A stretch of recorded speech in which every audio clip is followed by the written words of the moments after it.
Arber, shumë faleminderit që gjete kohë. Ti je një nga startupet që ne kemi zilit gjithë, mbi 300.000 shkarkime, ka jetuar shumë gjatë dhe po rritësh akoma më shumë. Kështu që sonte, besoj që do kemi shumë për të folur. Unë personalisht që kam një aplikacion, kam shumë gjëra që dua t'i di nga ty, prandaj e ftova.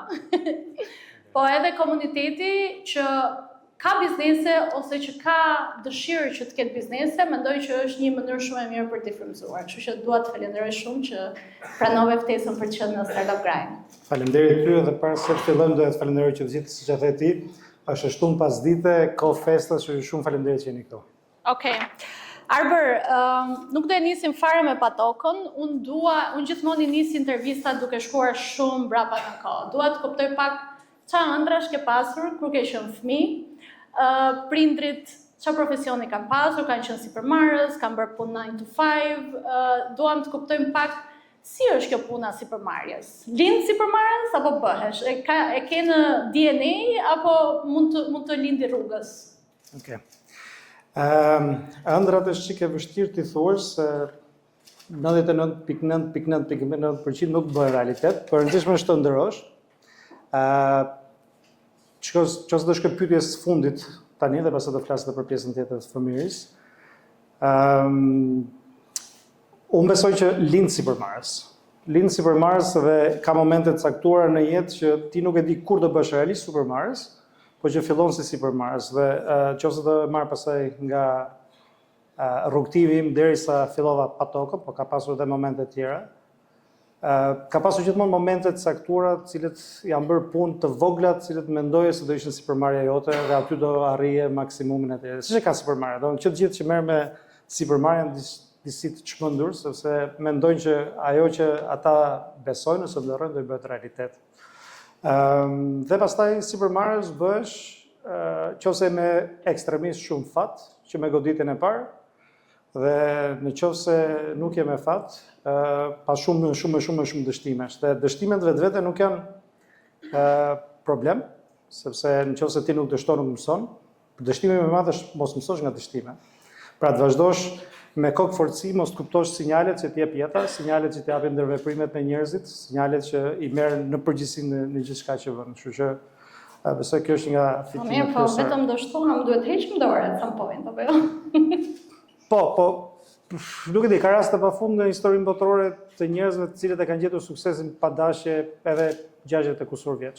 Në është rasti i kolonelit Sanders, që s'do marrim KFC-n apo çfarë do lloj personazhi që nuk ka hequr dorë asnjëherë. Domethënë sipërmarrësi është një tru në optikën time, gjithmonë më shumë sa shoh që ka një kuraje të smur për mirë, sepse do ndryshoj botën edhe kur je i vogël ti mendon se gjithçka është e mundur. Sipërmarrësi nuk rritet ndonjëherë. Kjo është shumë e bukur. Përveç kurajës, cilat janë disa trejtë të tjera që i personifikon sipërmarrësit, që ti vëre jo vetëm te vetja, po edhe sipërmarrës të tjerë? Sipërmarrësi mendon se 1 + 1 = 6, 7, 8 ose 9, varet sa të lartë e ka urinë e vet personale, kështu që kjo është një nga gjërat kryesore. E dyta që pas çdo dështimi mendon se do gjetë suksesin prap, edhe pse vazhdon të dështoj.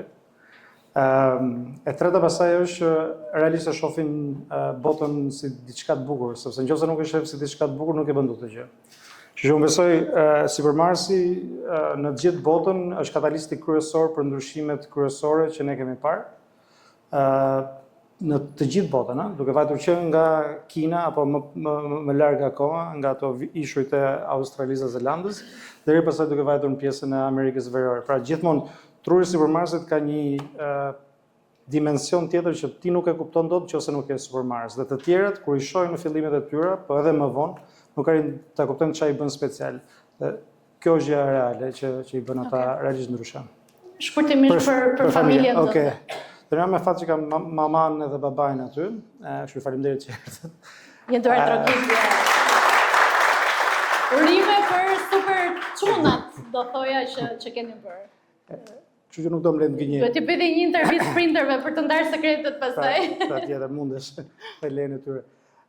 Mama ka qenë pjesën e financës gjithë jetën, ndërsa babai ka qenë gazetar në disa media të rëndësishme, më rëndësishme BBC-ja, që fal asaj ka qenë dera e parë që kemi patur unë dhe vllai me botën jashtë, duke dëgjuar valët e Radio Londrës dhe duke kuptuar që ka një dimension tjetër të menduarit. Pra nuk është kjo pjesa lineare e Shqipërisë. E dyta pastaj që është e rëndësishme pse po e them puna, paska sa ata nuk janë sipërmarrës dhe i me në fakt më suporton më shumë të çmenduria ime, babai ka nevojë për prova, është më shumë europian në qasje. Mamaja është më shumë amerikane në qasje, s'ka gjë dhe po dështove. Po ka pasur momente shumë interesante të vegjelis ku me gjëra që tash është se mos ta bëj të krahasime, po ku që të vegjël fare gjyshi që mblidhte fruta nga pyllet e tjerë, ne shkonim i shisnim.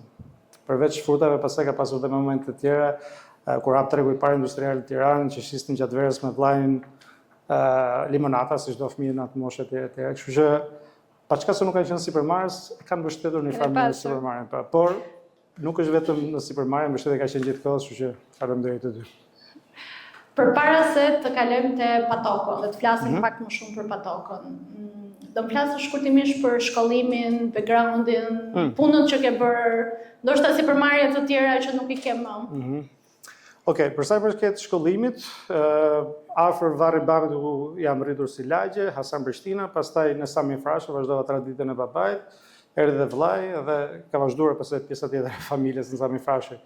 Në vit tret, me shumë fat arri në ca kushte super unike, që të shkoj në një nga kolegjet më prestigjioz të Britanisë dhe të botës, themeluar 1440-ën, ka Henry VI, breti Henry VI, ku shkoj për një vit, arri nëpërmjet performancë prapë kushte shumë unike për të ndenjur dhe i vit të dytë, një vend super i vështirë që unë shpresoj që ti mbirit ke mundësinë të paktën financiare për ta çuar aty, sepse është ekstremisht i shtrenjtë.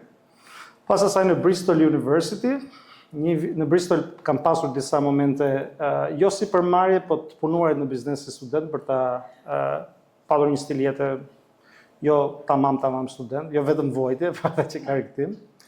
Në Milano një vit në Erasmus, si pjesë e programit andej, dhe pastaj kam punuar në një kompani që shiste software për menaxhimin e punëve inxhinerike në Bristol, ku isha. Isha në sektorin e shitjes, që ishte pjesa e parë. Kam pasur një prekje me botën financiare duke punuar në City, një kompani që shiste indemnity, pra siguracione profesionale që bëshin aty, dhe ai ka qenë një eksperiencë e jashtëzakonshme, sepse nëse njerëzit e shohin Wolf of Wall Street, ta jetosh është gjë ndryshe. Dhe pastaj kthimi në Shqipëri. Atë do pyesja, do të thënë ke pas super mundësi për të qenë atje, për të marrë paga të mira, për të rritur profesionalisht, pse vendose të vish në Shqipëri?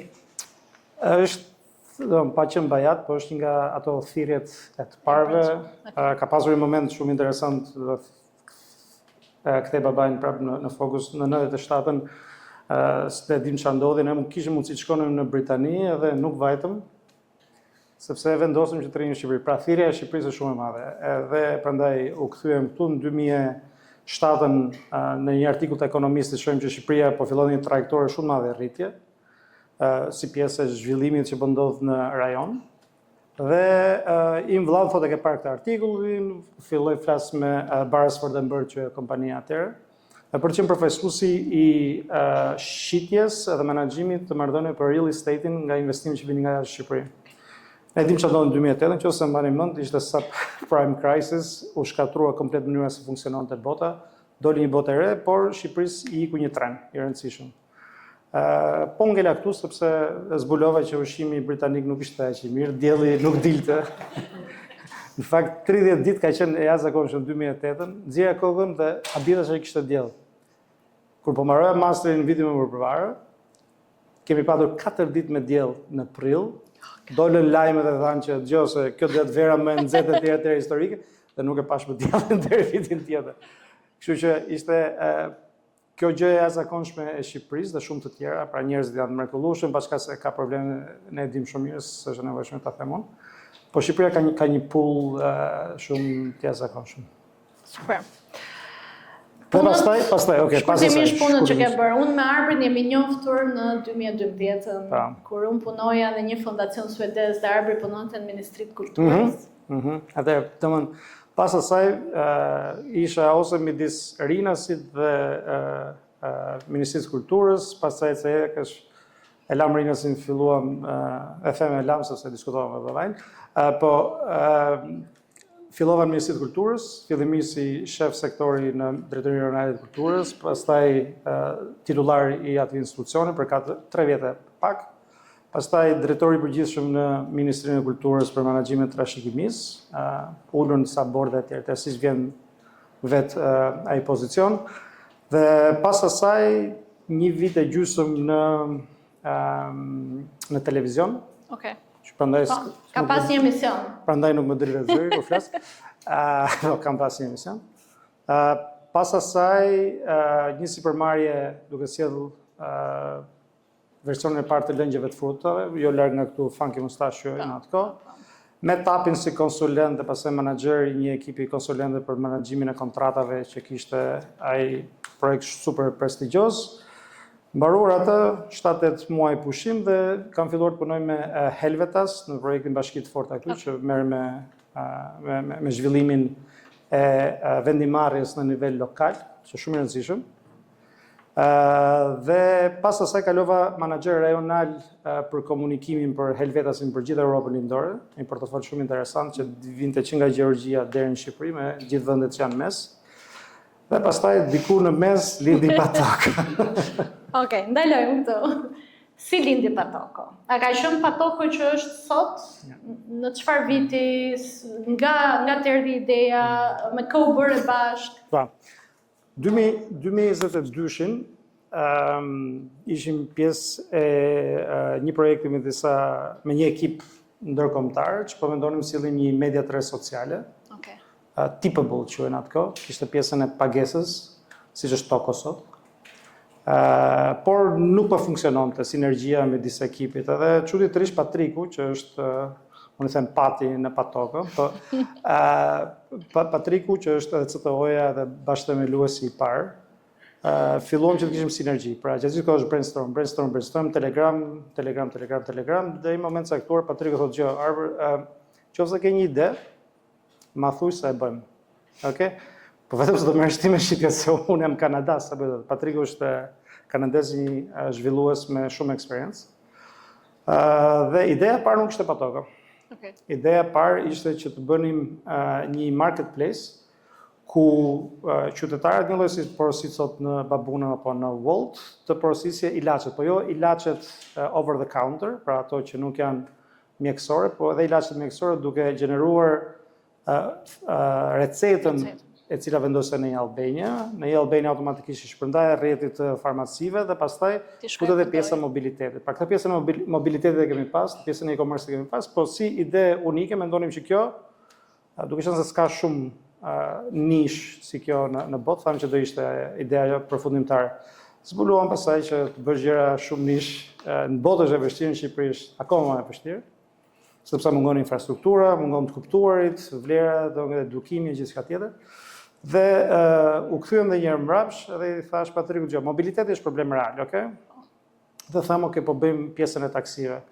Pastaj shumë shpejt brenda atij viti, atij muaji, i them Patrikut gjë, po a më mjafton vetëm mobiliteti, ky është treg i vogël. Ky është treg i vogël, s'mjafton, do na duhet më shumë. Kështu që skicën e Patokos siç është sot ne e kemi krijuar, por nuk mund ta fillosh me gjitha për herë, se duhen shumë para, super api si koncept është super i vështirë në gjithë botën, ëh. Kështu që u fokusuam dhe shumë shpejt Patriku thotë Gjarber, ne të dy nuk e bëjmë të idenë e madhe, na duhet dhe një zhvillues tjetër. Kështu erdhi Justini, që është një zhvillues tjetër, principal engineer i themi ne. Dhe nga korriku që erdhi Justini deri në 15 tetor 2022-shit, nxorëm MVP-n, pra produktin më bazik funksional që ne mund të kishim, cili ishte super bazik. Janë disa djemë që punojnë me ne këtu, kështu që disa për tyre e kanë parë në stadiet e evolimit të tij, po i mungonte harta, i mungonte chat, i mungonin shumë gjëra. Do ishte bazik. Funksiononte, po unë nuk arrija ta kuptoj se si rrugët e para bëheshin. Dhe pastaj kaluam tek vazhdimi i të pyeturit vetes, dhe bëjmë gjithkohës këtë gjë. Vazhdimi të pyeturit të shoferëve ose bashkëpunëtorëve të tjerë dhe përdoruesve, se çfarë mendojnë, çfarë mungon, çfarë do donin shihnin e tjerë që na solli këtu ku jemi sot. Tani E çove shumë larg, Okej. çove ke feedbacku. Unë dua të di si i gjete taksistët e parë, si i gjete userat e parë, si i binde që të bënin onboarding dhe të shkarkonin patokën. Po pjesa e parë është e ndryshme për të gjithë, por mua ishte të shkoja nga taksia në taksi zbrise, nga zyra, aty në blok ku e kisha, dhe shkoja flisa me taksistën e parë, dytin, tretin, katrin. Ai pari që u bind, më prezantoi me Dashën për shkak që është një ndër të parët që është futur këtu. Ishte më shumë ndërtimi besimit midis asaj që ne po thonim që nuk ekzistonte në atë kohë, se ishte shumë herë, se kishim akoma as MVP-n. Që t'i shpjegoj dikush që se do bëjmë këtë gjë që sot nuk ekziston në Shqipëri. A të pëlqen, si negocioj pjesa e përqindjes, si kuptoj vlera, në përgjithësi dhe s'kam pas sfat me pas këta shoferë që u bën shtylla kurrizore e patokës, sepse realisht na kanë ndihmuar pafund, nuk do funksiononte patoko pa ta, kështu që faleminderit shumë. Po ishte konstante, besim, derisa u kuptuar biles Dash, mund ta them çam ke thon mars 2023 toke. Ne kemi lënë nga tetori deri në mars, kemi lënë falas. Se duhet ta të bindesh që të futet. Dhe vjen Dash, jemi ul te Hotel Grandi. Do të arbët gjo, kjo 15% që është shumë, ti mbase do të alesh akoma falas, Dash nuk është çështje parash, është çështje që ne duhet të t'i themi vetes dhe të gjithë ju që nëse nuk bëhet pagesa, kjo gjë nuk funksionon. Kështu që është moment i rëndësishëm për ne që ta bëjmë këtë gjë. Dhe më thot, si ishte Dashën, mos blet gënje, qonë kom që se për gënje.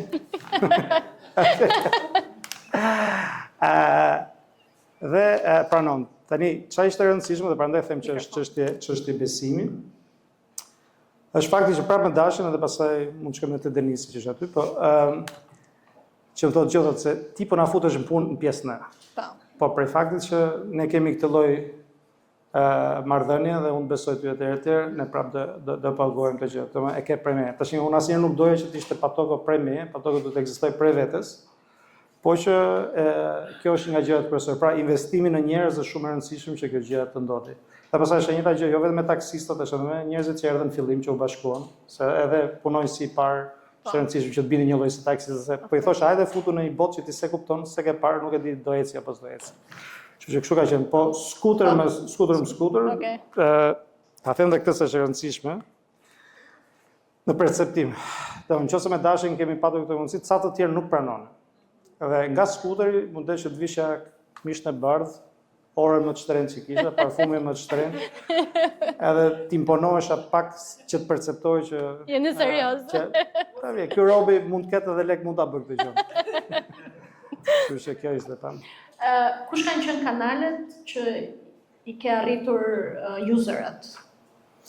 Po, media sociale është super e rëndësishme. Unë besoj që media sociale është fuqi shumë e madhe dhe nëse arrin ta kuptosh që ti mund të transmetosh atë vlerë që ke nëpërmjet atij mekanizmi, sot besoj që më mirë se media sociale nuk ka. Qofse bën efektivisht. Se mund të jesh aty dhe se bën efektivisht. Dhe okay. Se referim, faleminderit. Ne pastaj kemi një mekanizëm që e kemi sjellë dhe e bëjmë, besoj më shumë vlerë se çdo aplikacion tjetër në Shqipëri, që është referime. Pra ne japim çdo personi mundësi që të udhëthoj pa lek me ne. Japim mundësi çdo biznes që të rritet duke ndjekur të njëjtën logjik, po fazat e ecjes po janë të ndryshme. Kush ka qenë momenti i parë që ke thënë, this is real, domethënë, që e kuptove që nuk është thjesht një ide, një side hustle, sepse njerëzit kanë shumë ide, i lançojnë, idetë vdesin rrugës, po the, ky që nga biznes edhe mund të bëj vërtet para. E para ishte fakti që produkti shumë i mirë dhe ekipi shumë i mirë.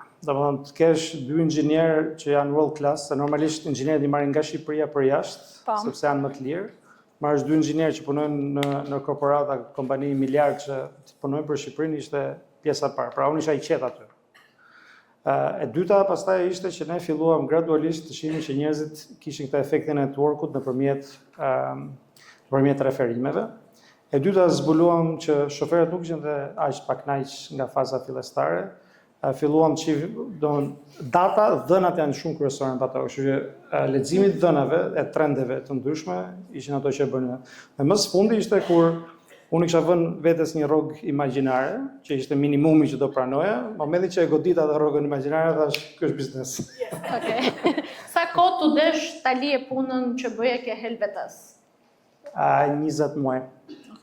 20 muaj u desh të bëjë këtë gjë, por ne kemi pas tokën që s'na ka lejuar që realisht të shëndosheshim siç mund shëndoshim bizneset tjerë. Pra ne atë që merrnim reinvestonin dhe e ndanim me të gjithë. Pra kjo ideja të ndarit me të tjerët ka qenë që në fillim me kosto në leximin e parë, por mekanizëm shumë i rëndësishëm besimi për përdoruesit që atë që themi e bëjmë edhe duke ngrënë edhe kolpo vetë. Okej. Nëse flasim pak për featurat e appit. Si i rezistoni tundimin që të shtoni sa më shumë feature, besoj ju bëni brainstorming të kohës, edhe si e vendosni dhe se ka feature që mund duken shumë interesant, shumë nice to have, po nuk i sjellin vlerë reale përdoruesit. Kur bën një super app është realisht shumë e vështirë, ke shumë drejt. Se nuk është vetëm feature, ke edhe vertikale, pra ti duhet të vendosësh çfarë është më rëndësishme dhe shpesh unë kam detyrën e rëndësishme që të ndërroj aty akoma, edhe i them Patrikut, okay, do bëjmë këtë gjë, thotë, okay, do lejmë këtë, do bëjmë këtë apo këtë. Choose. Kështu që në fillim u stërvit pak vendimarrja se çfarë është e rëndësishme. Në 2025, që ka qenë një vit shumë i rëndësishëm për ne, në janar ne u mblodhëm 4 veta ishim atëre, në zyrën që kemi pasur në Astir atëre, dhe thamë, okay, do bëjmë roadmapin dhe do vendosim një strukturë e cila do japi në farë mënyrë shëmbulltyrën që do ketë kompania. Që filluam me mbledhjen e parë të hënave në orën 3 dhe pastaj roadmapin që mundoheshin të qëndronim. Tani është shumë e vështirë sepse të dalin, unë ja them ndonjëherë njerëzve, sikur të kesh një restorant dhe të kesh ca bojaxhie, ca hidraulik elektricist janë duke punuar rreth përqek. Të bësh të gjën është shumë e vështirë. Por të mëson vetë loja. Ty nuk e kupton. Kemi feature që ne nuk kemi të kënaqur, po tani që po bëjmë këto mbledhje zakonshme, puna në grup që bëjmë në Slack apo në Notion apo ku çfarë janë ato platformat që ne përdorim, realisht na jep një lloj ideje dhe metrika, dhe kemi tani edhe një data analyst që është me ne, na jep të dhënat të cilat na bëjnë ne që të kemi vendimarrje të durë. Kjo prap sfidohet nga stomaku i founderit, i cili thot data is data, but smelling dhe kush është KPI më i rëndësishëm mbi të cilin merrni vendime? Kush është? KPI. KPI, po ne kemi aq shumë, po në përgjithësi është rritja. Ose cilin duhet të kenë parasysh ato që bëjnë aplikacione dhe janë në fillimet e tyre? Jo, janë realisht shumë. Pra, tek shoferët është sa shpejt e pranojnë, a bëjnë referime, a marrin vlerësime pozitive, koha e marrjes apo jo. Pra janë shumë metrika që duhen marrë parasysh. Te përdoruesit sa herë hapin, çfarë ndodh në javën e parë, në javën e tretë, në ditën e 90, te tregtarët e hapin apo se hapin, si është aktivizimi dhe për këtë kemi bërë një roadmap pra për çuar. Po metrika kryesore është a kemi lek me majt dritat nez apo jo. Nëse ke lek je mirë. Okej, prap të feature-a dhe të feedback-u që ju merrni nga userat. Si e dallon realisht feedback-un e vërtet, si e dallon nga zhurma, domethënë, kush është realisht feedback-u që i duhet kur ke feedback nga gjithë përdoruesit dhe të ndryshëm le të themi. Për mua është e thjeshtë, sepse unë mbaj pulsin gjithkohës aty, nëse ka një metrik që do shifja dhe është që telefoni im hapet çdo 2 minuta. Për parë që ndodhë Slack, që ndodhë në kanalet e ndryshme. Dhe në momenti që ti e kaq afër përdoruesit dhe kaq afër shoferit ose tregtarëve të tjerë, ti e stërvit atë shqisë dhe ajo shqisa nuk le me gabu. Problemi si e transferon këtë lloj dije në momenti që rritesh si ekip. A dallon dot një nga anëtarët e ekipit që ky është realisht feedback-u dur, si të sillen, a duhet humbur apo s'duhet humbur, se ndonjëherë edhe do ta humbësh atë person. Është shqisa e bazuar edhe mbi metrika. Tani nëpërmjet AI-t kemi mundësi të procesojmë shumë të dhëna dhe ato të dhëna na japin raporte në një mënyrë që më përpara ishte mundur për korporatat ose ekipe të shumë zhvilluara dhe mirë financuara. Aktualisht ne e bëjmë duke kapur të gjithë dhënat të bëjmë këtë lloj procesi feedback. Ka pasur një moment se ju vitet e fundit jeni rritur goxha, 2 vitet e fundit. Ka pasur një moment kur kjo rritje shumë e shpejt, qofte produktit, userave, shoferave, skuadrës, ju ka detyruar që ta riorganizoni kompaninë gjithën. Domethënë të merresh më shumë me sistemet e brendshme, me proceset. Kjo ka ndodhur në 2025. Në 2025 ata zhvilluar me 4 veta, sot ekipi është 25 veta shpërndar nga Amerika e Veriut, këtu ku jemi ne dhe në Afrikën e Veriut. Po erdhi një moment kur pam që Endri nuk e përballonte dot trajnimin e shoferëve. Klevit i duhej që të bënte Endri në Arbrin dhe të bënte shumë gjëra. Pra momenti që e pam që ishim në amulli dhe po vraponim më shpejt se ç'duhet tek punë që edhe s'na takonin, e kuptuam që një duhet shtuar staf, nëse kemi të ardhurat mjaftshme. Dy, edhe shtimi i stafit nuk e rregullon problemin, ti duhet realisht kesh procedura, procese dhe mekanizma të cilat ti mund t'i vësh funksion saj. Dhe aktualisht jemi në proces, biles po e thosha Violës para 2 ditë, diti që një nga platformat që ne përdorim vetëm para 2 muajve e kemi vënë në vi, ti e di që panelin adminit shu si e sheh sot e kemi pas vetëm para 8 muajve. Faktori kryesor është shpejtësia dhe rëndësia që ne japim këtë pjesë. Do flasim pak për njerëzit. Ti ke aftësi të jashtëzakonshme për të shitur, për të marrë me njerëzit. Tani, unë dua të flas përpara skuadrës, të flas për stakeholderat ose pronarët e biznesit. Që ju sa jeni aktualisht? 3 janë themeluesit kryesor. 3. Okej. Si i merrni vendimet si 3 themelues? Do të thënë si është gjithë kjo procedura ose procesi? Financiarët dhe të biznesit i marrën me Patrikun. Justin na beson verbërisht, e thotë Gjon, nëse është produkt, më thoni, nëse është biznes, nuk do ta dëgjoj fare. Normalisht na desh që merr një vendimmarrje se si u ndan përqindjet në fillim, po që në momentin që u bë ajo dokërci, pastaj ka qenë edhe ad hoc, ka qenë edhe planifikuar. Ç'a bëm këtë vit ishte që filluam të strukturonim pjesën e një vendimmarrje që ndodh çdo të diel. Pra të diel në orën 5 ne mblidhemi gjithmonë bashkë. Kemi një agent me pika të ndryshme, roadmapin përpara dhe aty merren vendimet që janë kritike. Kjo është vendimmarrje në nivel leadershipi. Pastaj ka vendimmarrje aq shumë gjatë gjithë ditës, aty s'ta merr mendja. Pra duhet kjo feature, do japim kaq para, a është ky partneri dur, ku a duhet trajtuar kështu ky person apo jo, ose ata personet e tjerë. Pra vendimmarrja në këtë biznes është e gjithëhershme. Niveli vendimmarrjes së punës atyre KPI-ve, cilën më thuaj kë nga KPI, do të cilën nga vendimmarrja tregoj se si e bëjmë. E kuptoj. Skuadra. Ja, zakonshme. 25 veta. Si i ke gjetur këto talente dhe si po i mban? Unë se di. Edhe ç'a janë ca vlera kryesore që ti thua këto duhet i ketë patjetër si njeri? Përveç anës teknike dhe profesionale. Në fillim ka qenë e vështirë se kam vajtur te baza njohjes, pra Martini që s'është më me ne, po në fillim u desh ta bindja dhe ishte person i besuar, që i person i besuar është shumë i rëndësishëm. Pas asaj prapë edhe Endri ka qenë person i besuar dhe ka ardhur. Klevi ka qenë personi i parë që ka ardhur përmjet një lloj procesi marrje në punë që ishte më i strukturuar, me intervistë strukturuar e gjithçka tjetër. Dhe pastaj në mënyrë pasardhëse është përmirësuar i gjithë procesi. Tani ç'a duhet të kenë që të gjithë është e para të janë të çmendur si unë, me 1% paktën, po të jenë mishi është mirë. Që të besojnë që kjo gjë bëhet. Është shumë e rëndësishme. Nuk duhet të jesh inxhinieri më i mirë, nuk duhet të jesh marketeri më i mirë, nuk duhet të jesh shitsi më i mirë, paçka se kemi shumë të mirë në të gjitha ato, po nuk duhet ta kesh atë element. Fakti që ti beson mund të transformosh veten në mënyrë të jashtëzakonshme. Po transformon veten në mënyrë të jashtëzakonshme, transformon dhe patokën në mënyrë të jashtëzakonshme. Kështu që kështu ka ndodhur. Tani gjithë janë shumë të mirë.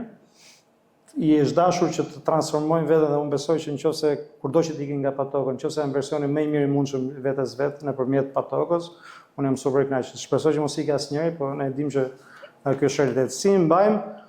Kam përshtypjen fakti që kemi një strukturë horizontale në përditshmëri dhe fakti që japim mundësinë që të bëjnë gjëra që në vende të tjera s'mund t'i bëjnë dhe kemi ish intern që tani janë punonjës patokës, të cilët kanë parë që këtu gjërat i jepet besim, pra ti mund ta bësh të gjë. Ti thjesht kujdesesh vetëm për veten dhe thua, okay, juve Jo, vetja vazhdoni. Kur ke njerëz që ti ke përgjegjësi për ata, ti je i fundit. Do çdo person që themelon një kompani, nëse nuk e paguan veten e fundit dhe nuk flej i fundit, nuk duhet i ketë njerëz që punojnë për ata. Kështu që dhe kjo vlen edhe për bashkëpunëtorët, kjo vlen edhe për Denisin që të bombardon me telefonata, po që një prej atyre do t'ia hapësh se s'bën. Edhe paçka ai se di që ne jemi duke bërë këtë bisedë këtu, ose je në Lisbon, ose je diku tjetër, ose je duke negociuar ose zhvillimi nuk ndodh sepse pra nuk e bën. Përgjegjësia është aq e madhe sa ti fillon jeton një dimension tjetër. Gjëja më e rëndësishme është ka ndihmuar pasja e co-founderëve për rigjetur veten në ato momente ku mund t'jesh ndjetë po. Absolutisht. Mesazh i rëndësishëm. Do përsërisësh për audiencën? Do ketë edhe pyetje për komunitetin që mund bënin pas intervistës tonë. Okej. Si e ndan kohën midis teje? Okej. A me s'ta kapun. It's not meant to be. Si e ndan kohën midis Patokos, midis Arbrit që jeti, midis Ditionës, Nusës, midis çunit, midis prindërve, midis shoqërisë. Do të thënë si e balancon gjithë këto dimensione të jetës. Shumë keq. Do doja më shumë që të prindrit, të takohem më shpesh. Po edhe kur shkoj në shtëpi mos jem gjithkohës me sy të telefoni. Edhe Gjorgjit i kam një 3 vjet borxh. Shumë keq. Kjo është pjesa më e vështirë. Po që pastaj nga ana tjetër është e përgjithësia që thash. Po është shumë e vështirë sepse nuk besoj që një person që do ta bëj të mundur një diçka të vështirë ta bëj thjesht duke vajtur aty se ndodh. Kam edhe sa antar të ekip që thonë do bëhet plako, nuk bëhet. Nuk bëhet, duhet të jesh aty. Para se të kaloj ke ca pyetje që janë shumë të shkurtra, edhe t'i kaloj mikrofonin komunitetit. Cila është ëndra që nuk e ke arritur akoma? Austin Powers, World Domination. Se nisa me ëndrat e fëmirisë, tani vazhdoj me ëndrat e Arbrit. Nuk luajta asnjëherë në NBA.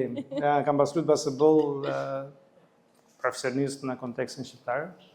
Ajo është ose në nivel shumë lart basketbolli ka qenë shumë rëndësishme. Pastaj në çdo punë që kam bërë nuk kam arrit dot majën. Pra kam arrit gjëra të rëndësishme, por maja është shumë e vështirë dhe jam i shpendur mjaftueshëm, besoj që me pa tokë mund të arrijm një majë shumë të rëndësishme nga gjithë majat që kam arritur personalisht. Unë uroj që ti kalosh gjithë malet edhe ti arrish të gjitha majat me pa tokë. Faleminderit. Një duart rokitje. Okej, intervista quhet One Word, pra unë do të bëj pyetje dhe duhet përgjigjesh vetëm me një fjalë. Do mundohem. Shumë e vështirë. Një fjalë që të vjen menjëherë në mendje kur kujton fëmijërinë. Një fjalë, ko pa fund. Duke kohë sikur s'më ardha asnjëherë. Okay. Një fjalë që për ty përmbledh familjen. Gjithçka. Një fjalë që të mban me këmbë në tokë kur çdo gjë rritet shumë shpejt. Mban me këmbë në tokë kur rritet shumë shpejt. Po ty do fluturo ti me këmbë në tokë. Vazhdo kështu. Një fjalë për dashurinë, jo si koncept, por si përjetim. Gjë më e rëndësishme për njerëzit, për ndryshe nuk do funksionon, do hanim njëri tjetrin. Një fjalë për miqësinë që të ka ngelur pranë edhe në ditët e sotme. E vërtet. Një fjalë që përshkruan netët pa gjumë si founder. S'ke çat bosh. Një fjalë që të vjen në mendje kur mendon a ja vleti gjithë kjo? Hell yeah. Një fjalë që t'jep forcë në ditët e vështira. Do bëhet më mirë. Një fjalë që e mban me vete edhe kur si je i sigurt, kur ke këto pasigurit. Jo, prap kjo do bëhet. Do gjithçka që mund. Një fjalë për përdoruesit e patokës. Ja, zakonshëm. Referoni më shumë. Një fjalë për parat sot.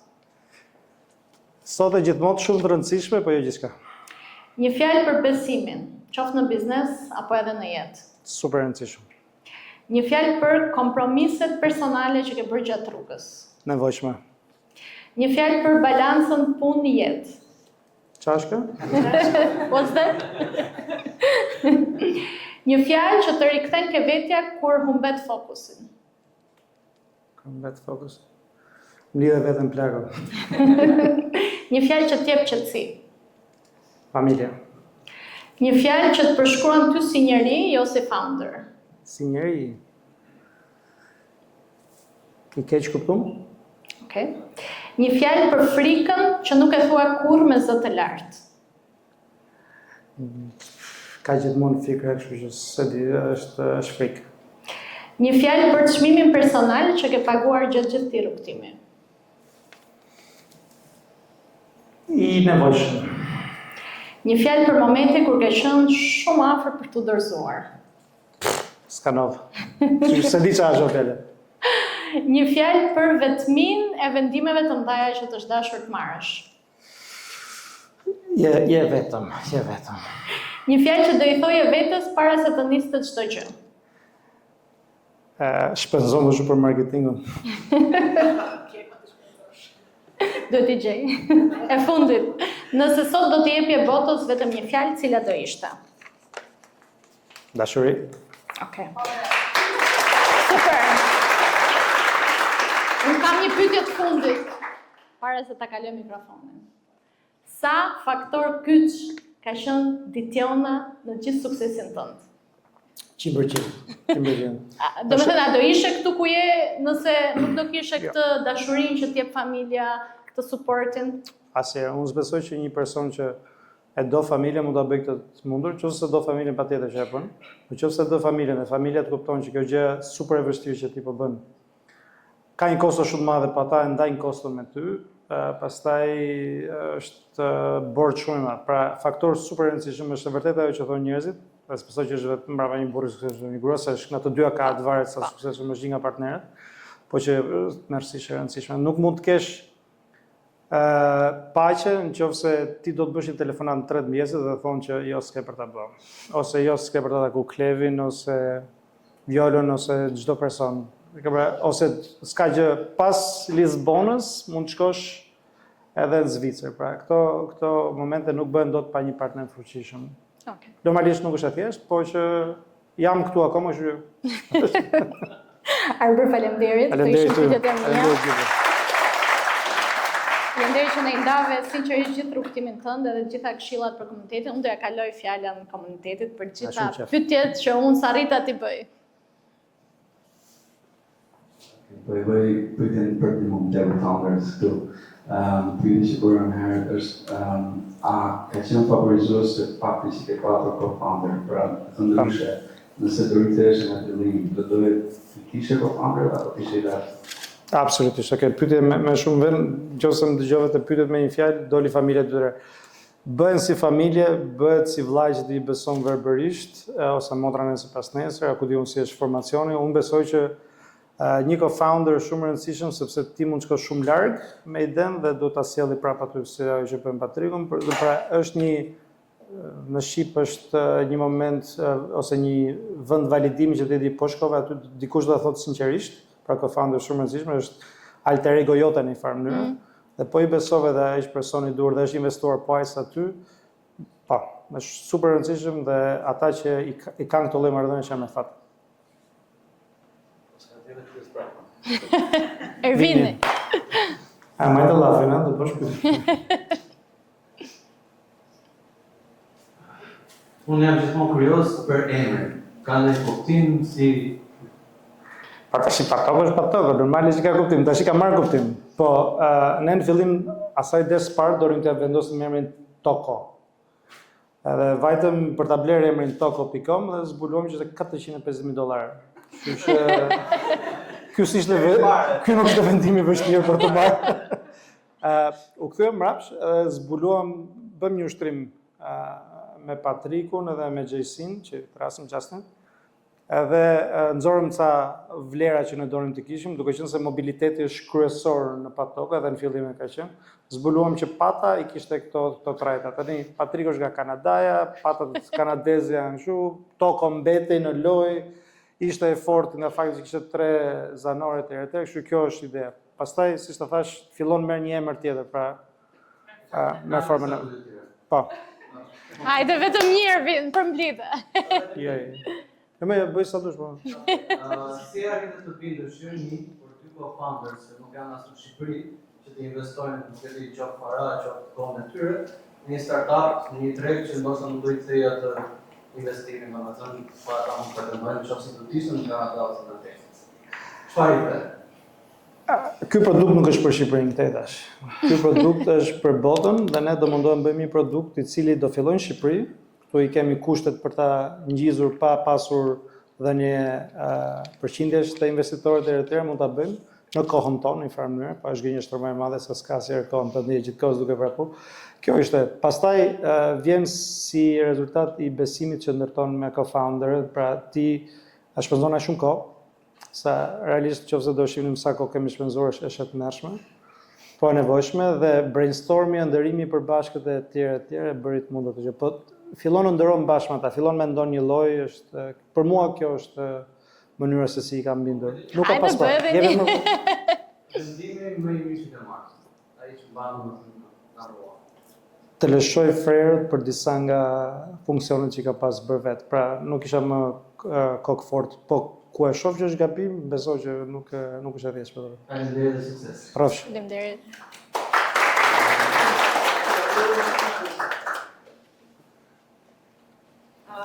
Kjo vlen më tepër nga këndvështrimi i pjesë marketingit se të dëgjova gjatë intervistës dhe them që do të kisha investuar më tepër marketing. Unë kam ardhur nga një startup që investimi i parë më i madh që ata kanë bërë ka qenë pjesa e marketingut. Domethënë, u ndërtua ekipi i marketingut i parë dhe pastaj gjithçka tjetër. Pse ti, dhe jo vetëm ti, me kam parë të shumë startup founders në Shqipëri, që i kam intervistuar, kam folur dhe kam takuar. Pse keni kaq të vështirë të investoni më parë te marketingu dhe pastaj tek pjesa e produktit? Ku qëndron ajo që Të besojnë. nuk thënë, nuk ka Besimi. investment apo Jo, e para marketingu kushton. Kështu që nëse ka marketer të gatshëm për të punuar me ne falas, dërgojmë kemi bërë, nëse doni të shpenzoni para tuaja, jemi shumë të lumtur, okay? Kështu që për këtë po jo. Gen Z nuk punon më falas Harbor. Ne shpenzojmë 40% të ardhurave tona në marketing. Nuk është pak. Kesh marketingu që bëjmë ne është ndryshe nga marketinget e tjera. Tani tradicionali, unë kam një problem të them drejtën me marketingun që bëhet në Shqipëri, unë besoj që ne bëjmë marketing. Ne bëjmë design shumë të mirë, kemi kompani që dinë të bëjnë disa aspekte marketingu, por marketingu real unë se kam ndjerë akoma në Shqipëri. Okay? Pra, marketingu i dur, ai që ndryshon njerëzit dhe përcjell emocionin, se kam ndjerë. Do nëse Denisi ose Dashi e thon çdo personi shkarkoj pa tokën se kjo na e vlerë, është më e fortë se çdo lloj copy marketingu që të bësh. Pra, word of mouth është ajo më e rëndësishme dhe më ndodh shpesh që i them njerëzve se më thon a ke kartë vizitë dhe shkarkoj aplikacionin, merr në dorë, edhe ajo është kartë vizitë më e mirë që ne kemi. Okej. faleminderit. Të mjafton apo? E Glenti. Jo, se më pindoron, do flasim prapë. Okej. Opa, e mori prapë.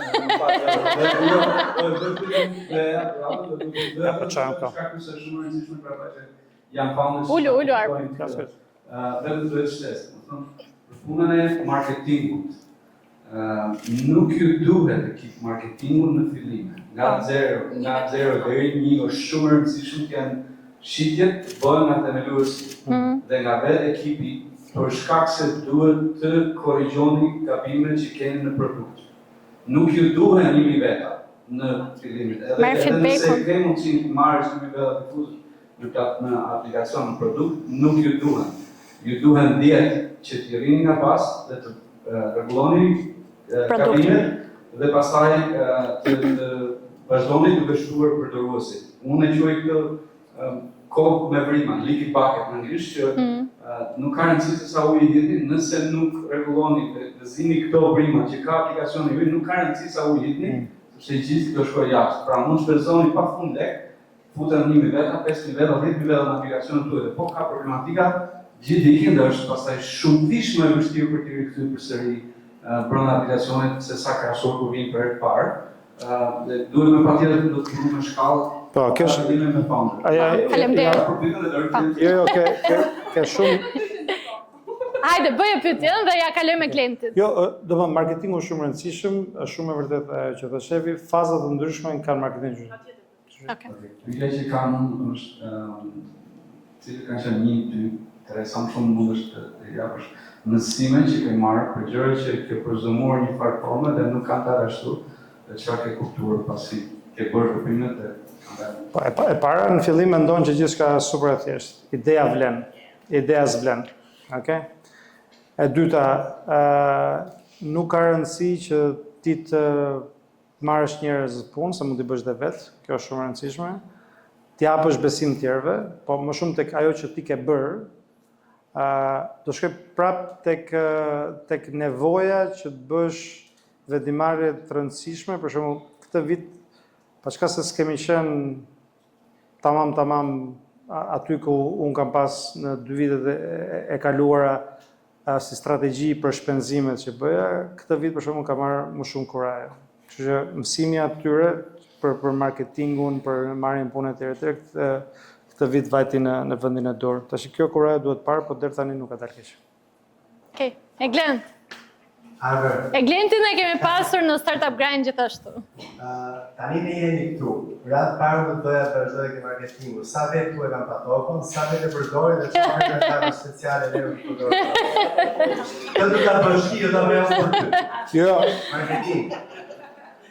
Atëherë, pikë pari, nuk e di nëse ju ka vajtur gishti për te taksis, keni mundësi të fitoni çdo ditë 50 lekë falas. Vetëm duke bërë një postim, fotografi, pra jo vetëm fotografi pjatave, kapuçinove, politikanëve, sportit gjithçka tjetër, mund ta bëni këtu dhe të paguani.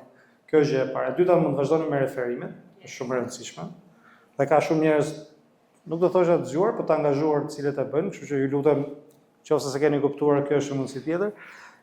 Mund të merrni 600 tokë të tjera dhurat nëse përdorni nga partneritetet tona dhe nëse e vazhdoni këtë rrugtim do zbuloni që në update-in e radhës do keni atë që ne i quajmë Quest, që është një feature totalisht e re, ku i japim njerëzve mundësi të fitojnë tokë duke hapur vetëm aplikacionin, duke vendosur foton, duke bërë veprime të caktuara dhe nuk do e lëm vetëm brenda tokës dhe patokës, por do e shtrim më shumë në të gjithë partnerët e ndryshëm me dollapin që për shembull mund të bashkëpunojmë duke futur brenda patokës së tjera. Pra, ekosistemi që ne kemi menduar nuk ka qenë asnjëherë thjesht shpërblim i vogël. Shpërblim do të japim besim, do të japim në kod, do të japim në teknologji, në marketing e gjithçka tjetër. Pra, Eglen, ndaj më shumë se të kam ndjek, nuk e ke bëj shumë. Pyetje tjetër? Do të jesh me fat se 300.000 shkarkime. Kjo pastaj atje, okay? Parosh për pyetjen.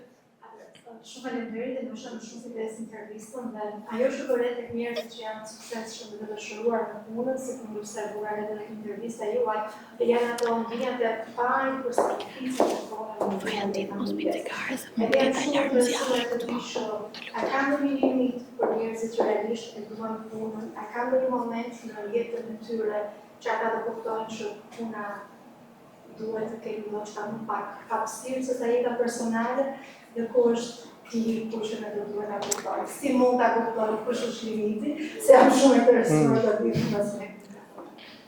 Faleminderit për pyetjen. Unë personalisht besoj që kjo është një nga gjërat më të vështira se varet ku je vet. Pra, çfarë do të arrish? Nëse të mjafton një rrogë, je shumë mirë aty mos e bëj. Por nëse të bësh gjëra të mëdha, duhet të bësh gati që të bësh sakrifica të mëdha. Pra, suksesi nuk vjen si rezultat i fitimeve, vjen si rezultat i humbjeve nga të cilat ti mëson dhe nuk i përsërit më. Pra, është shumatorja këtyre. Njerëzit që janë shumë të dashuruar. Absolutisht. Mikrofoni atje. Po nuk është thjesht i dashuruar thjesht për të bërë orarin aty, ëh. Domethënë duhet të jesh, pjesa e suksesit pastaj është varet me çaj mat. Po mua personalisht, 42 vjeç, të kem një lodër që më bën që të ndiej sikur s'po punoj, është arritje më e madhe. Tani balanca duhet vjen dhe vjen gradualisht, sa më shumë krijon sukses ose pika suksesi, aq më shumë mund të shkarkosh pa nga ajo dhe pastaj të krijosh një balancë 3. Po në fazat fillestare dhe prandaj e tha edhe shefi atë, nga 0 te 1, në qoftë se ti nuk bën 300%, 400% dhe e bën mundur atë është e pamundur. Pastaj bëhet problematik tjetër, por 0 te 1 është gjithmonë ngresh nga toka është më e vështirë. Rrafsh. Nuk e di tamam, të Pyetje tjetër? Po. Pa në Istanbul në telefon, ha jebi. A Denisi. Na starëm të jebi, mos e vitë me. Jebi. Okej. Tani ti bëjmë një pyetje. Para disa muajsh, më mori një shofer dhe më tha që aplikacioni s'po punon. Qa me novë, kur unë mora në 3 notës edhe ta shkritë dhe e silën për mua bërë. Qa the qa do për ignorantjes, qa me një ndaj vije. Asjere nuk e them atë, sepse nuk mund të thuash atë për bashkëpunëtorët e tu. Se do e kisha të myllë me, qofse po ta mendoj atë gjë. Po, jo, mendoj si ta gjem mënyrën më të thjesht për të arritur tek ajo që ti ke nevojë. Pra, si ta Ishte një problem që ra aplikacioni, nëse më me. Oh, ajo pastaj, po. Që të mora në 3 mjesë të ju sa pa marrë, s'ka 2 orë. Ti kujton se unë më mendoj telefonata në sot. Asi gjoma për bo, Denisi, prapë. Jo, gjë. Ja beja, qa mendoj, asi gjë, një dhe gjë që mendoj njerëz, inshallah kam kohë që ti përgjigjem. Por mua shumë rëndësishëm se ne kemi pas momente me ty, me dashë, me gjithë tjerët që të Izraeli thonë me thy buk, po me pi kafe, me diskutu për gjëra ndryshme, sa gjëra që janë pjesë e imja, që përkasin mund, gjëra që janë pjesë e juaj, që unë se marrë dhe informacion, që ose nuk. Për mu gjithmonë kur bi telefonin nga shofer është detyrim, ose çdo tregtar, ose çdo përdorues që t'ia ngret telefonin. Tani nëse është e mundur për shpunë tjetër, po si detyrim është detyrim shumë i madh. Kështu që të lutem vetëm ule pak dozë, po kështu vazhdoj. Ose mund të marrë ditën. Hamër kleve i lumtur ja tham një herë në publik. Okej. Vetëm prezantohuni. Unë jam Briskinda, po jam aktivist për rrëdhjet e drejtave të komunitetit rom, por jo vetëm. Është shumë kënaqësi të dëgjoj rrugtimin tuaj, shumë inspirues, sigurisht edhe për persona të cilët gjatash nuk kanë interes të futen në të drejtë. Realisht e vlerësoj shumë sidomos kur vi nga meshku që kur flasim për dashurinë për familje të motivojnë fort. Se Shqipëria është një vend ku nuk para e promovojnë shumë dashurinë në familje. Dhe kjo është realisht për të përgëzuar prindërit tuaj. Kam shembull se nuk ka. Jam shembull, po, që çdo gjë vjen për ta familja. Tani Arber, çfarë rregull mendon ti për të bërë? Çfarë ke në të nxjerrë për të bërë? Brenda patokës apo jashtë? Tjetër. Kam të se që në njerëzore se çka nuk përmbushet. Ne sa vjen dhe kërkon diçka më tepër. Absolutisht. Jam shumë e sigurt që ke diçka. Jo, kjo pjesë.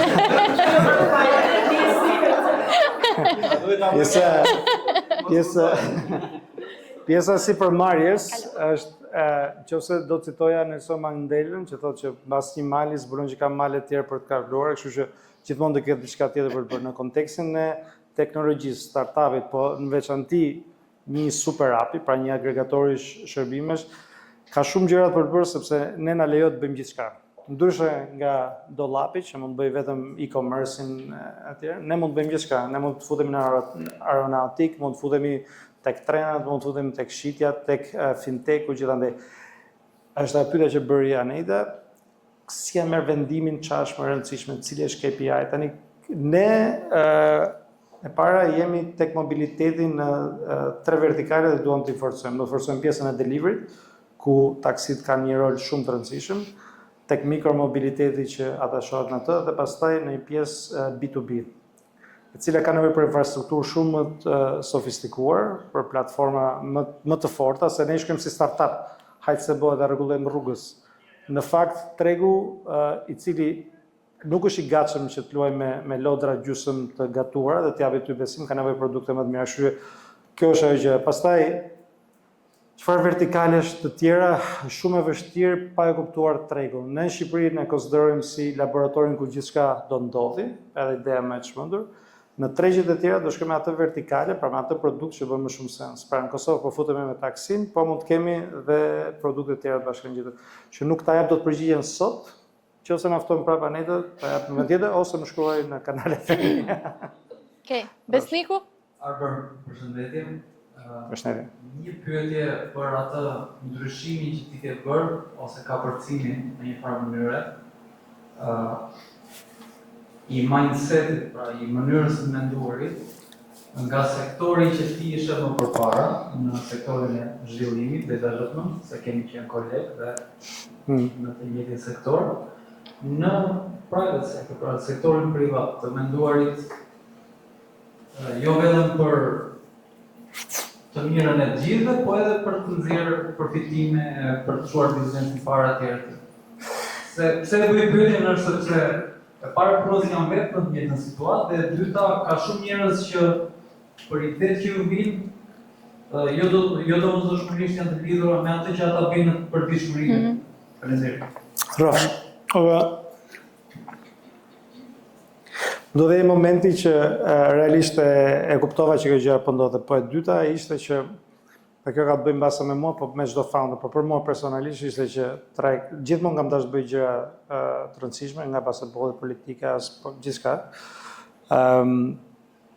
Kur mbritja në 40 vjeç, zbulova që duhet bëj diçka realisht shumë të rëndësishme dhe ky ishte një moment shumë i mundshëm pas diskutimit që kisha bërë me Patrikun. Kështu që vura në kandar këtu po bëjmë ndryshim nëpërmjet punës që bën pjesën e zhvillimore të projekteve të rëndësishme infrastrukturore, politika e gjithçka tjetër, por zbulon që ndryshimi nuk është shumë i thjeshtë për të ndodhur, sepse të ndryshosh kulturën, ndryshosh institucionet, ndryshosh njerëzit është tmerrsisht e vështirë. Ndonjëherë merr edhe 10, 100 vjet. Teknologjia, startupet, biznesi ka një fuqi tjetër, ndodh më shpejt dhe është më i prekshëm. Pra është shumë e vështirë ti tregosh një personi në Shqipëri apo Kabul çfarë është demokracia, dhe është më thjesht ti thuash aty dëgjoj, merr patokën, Uberin, Airbnb-n për zgjedhur i hall tjetër. A kupton? Pra kjo lloj fuqie që të jep biznesi dhe ti jesh promotori i këtij ndryshimi e bën thjesht zgjedhjen pastaj. Tani ti ke nis për vetë startup, mos ta bëj pyetje hipotetike. Ka pyetje tjetër? Kam përshtypjen që ke pas njëjtën gjë besoj apo jo? Okej. Atje. Okej. Shpejt. Opa, para kamerës.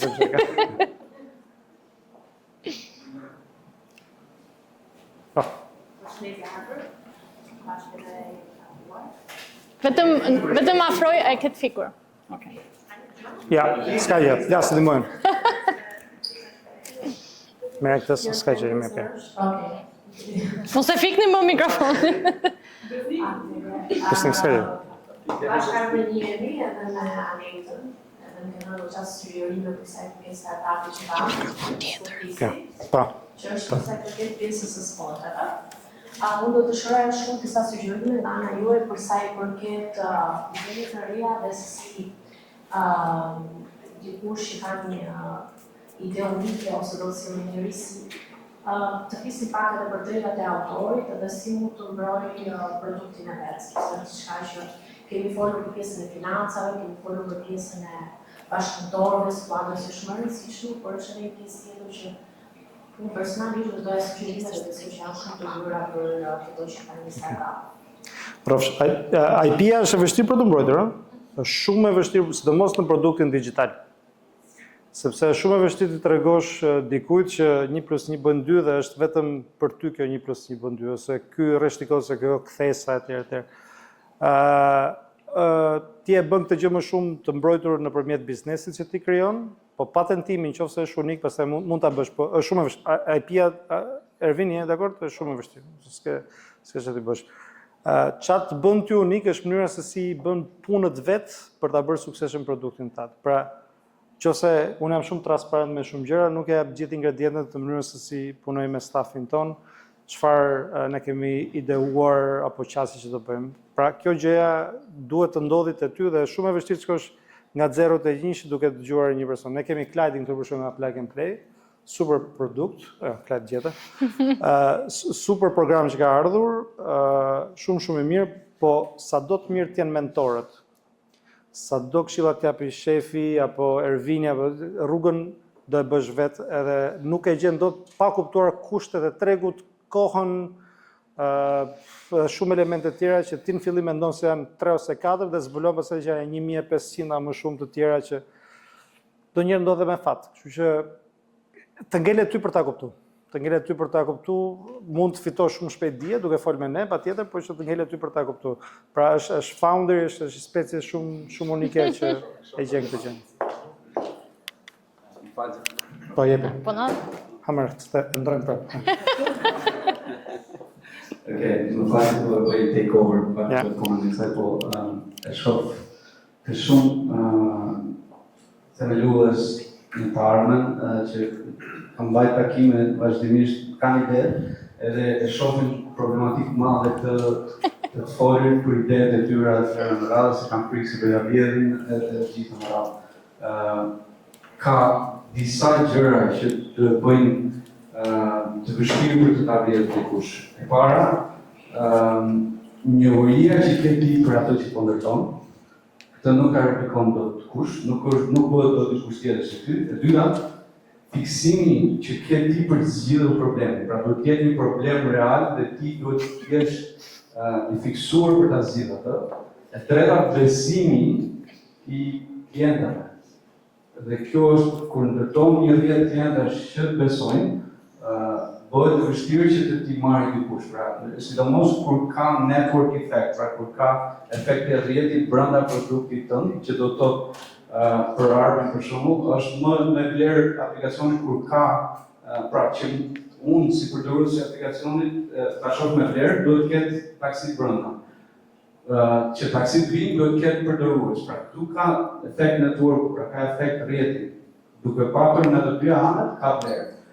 Dhe këtë gjë e bën vetëm me punë. Po në fund ditës mos e merrni me frikë se do ju vjedhë kush i del. Le ta vjedhë, nuk e bën dot kush atë që bëni ju. Ka që ju dini dhe mos u fiksoni të mbroni diçka që nuk ka koma jetë. Kjo ka që fiksohen, domethënë do mbrojnë diçka që nuk ka as ardhur, as klient, as gjë dhe rrinë aty dhe tërë jetën e bajnë shqyrtar se nuk e nxjerrin as publik, as e ekzekutojnë, as e bëjnë, vetëm nga frika se do ja vjedhë. Ka dhe gjë tjetër që duhet të themi, e kemi që të gjithëm, nuk ka bëj specifikisht me ndonjë. Vjen një moment i caktuar që duhet edhe me lëshu gjonat.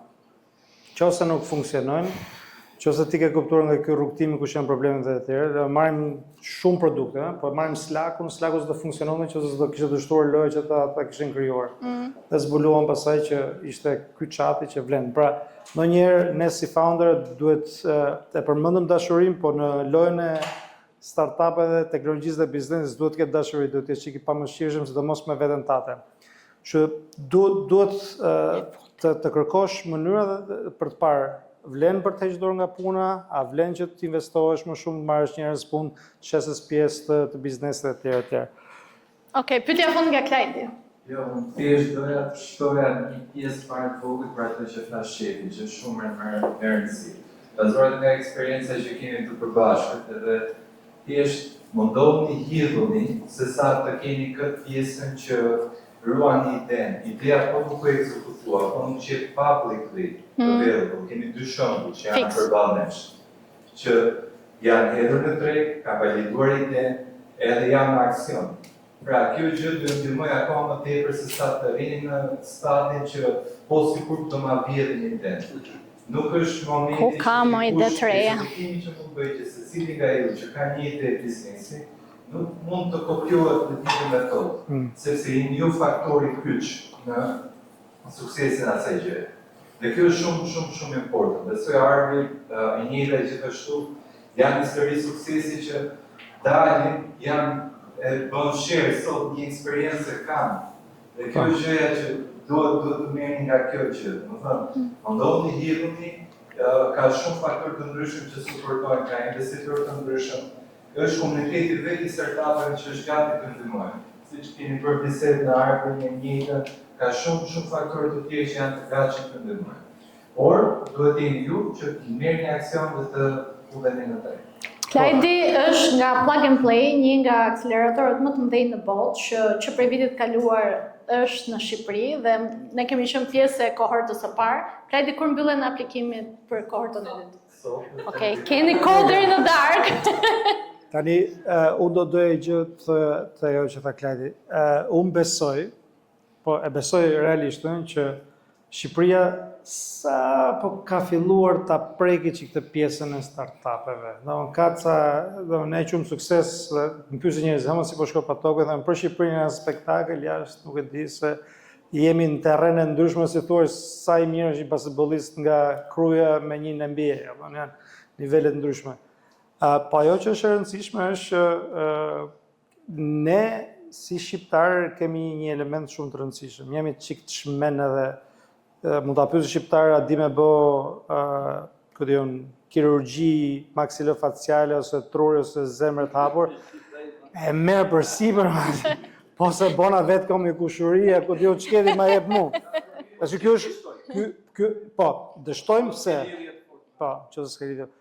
Po ky elementi si element, unë besoj fort që nëse shkon në vendin e duhur dhe heqim delirin, po mbajmë atë që është pjesa ndrimtare, dhe këtu e bazojmë pastaj me dijen, me partneritetet, me besimin, me kushtet e duhura të tjerë. Unë besoj që realisht kemi mundësi për të bërë gjëra të jashtëzakonshme. Ja them trosh, nëse e ka bëu Estonia këtë punë, a keni qenë herë në Estoni? Aty në orën 10 s'ka dalë dielli akoma, kuptoj këtu dielli buçet dhe gjithë gjërat. Nëse bëjnë atë këtë gjë, Shqipëria do ta bëjë 10 herë këtë problem. Dhe ja ku e kemi që, se unë kam si batutë, Mira Muradi, po mos ishte San Francisco, do ishte këtu në përmitigje duke duar trokitë si mësuese fizike. Pra, e bëjmë, nuk kanë asnjë gjë më shumë, edhe më pëlqen çka ka ndodhur te shoferët, se shoferët kur hypin të huaj tash turistët, i shohin si klient as se çajin kokën fare. Më përpara ka pas shofer që ja bënin dhe rrugën falas. Pra, ky ndryshimi në mentalitet, si përmarrës, si startup, si programe, si startup grant, që falenderoj shumë, ke bëj punë të jashtëzakonshme, të rezistosh 10 vjet nuk është pak. Është ajo. Faleminderit skuadrës dhe partnerëve. Është ajo realisht për cilën unë besoj kemi nevojë. Tani ne kemi filluar me startup grant, me shefin, me Klajdin, me Klevin, me Dashi, që të gjithë jemi elementet kyçe për ta bërë këtë punë. Nëse lidhemi bashkë realisht dhe japim njëri tjetrit, duke mos harruar që është biznes në finale, por prapë duke bashkëpunuar, duke dhënë më shumë besim njëri tjetrit, besoj që do bëjmë gjëra të jashtëzakonshme. Okej, ne mund të flasim gjithë natën, po më që e kam unë mikrofon dhe bëj një pyetje të fundit. Po jo për ty. Tani babi, unë e di që se bën siklet, se ka qenë gazetar, edhe nuk është keq me public speaking. Si i keni bërë këto çuna kaq të mrekullueshëm? Mendimin e gruas. Një ky. Njëri supermarkës, tjetri është konsul, vetëm na jep kareteta. Ai keni bërë shumë disiplinë, ai keni lënë shumë të lirë se ne jemi kështu prindër të rinj gjithë.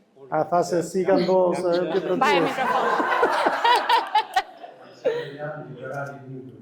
Okej. Absolutisht liberale kanë bërë. Toi ka edukuar, toi ka rritur dhe nuk sa falenderoj të gruan.